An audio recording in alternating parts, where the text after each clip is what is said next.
গোয়েন্দাগিরি করো না, স্পাইগিরি করো না, অন্যের ব্যক্তিগত বিষয় নিয়ে খোটাখুটি করো না। এরকম স্বভাব আমাদের অনেকের আছে না নাই? তো অনেকে দেখবেন যে অনেকের প্রাইভেট বিষয় নিয়ে খোঁচাখুচি করতে সে বড্ড মজা পায়। আছে এরকম? এটা হারাম। আওয়াজ করে বলুন, এটা কি? ওয়ালা তাজাসসু, গোয়েন্দাগিরি করো না।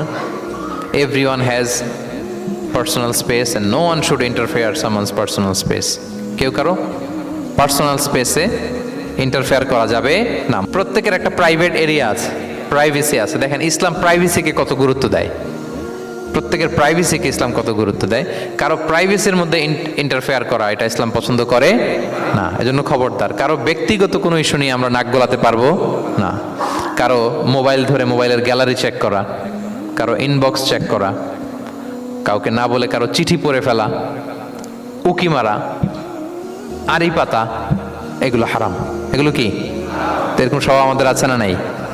আড়ি পেতে শুনতে চাই, উকি মারি, তারপর সে কি করে দেখি তার প্রাইভেট মুহূর্তে, তারপর তার মোবাইল চেক করি, তার গ্যালারি চেক করি, তার ইনবক্স চেক করি। এই দায়িত্ব ইসলাম আমাদেরকে দেয়। এমনকি ইসলামী রাষ্ট্রও যদি হয়, ইসলামী রাষ্ট্রের জন্য এটা দায়িত্ব না যে প্রত্যেকে ব্যক্তিগত তার বেডরুমে তার প্রাইভেট লাইফে কি করে এটা দেখা। It's not his business.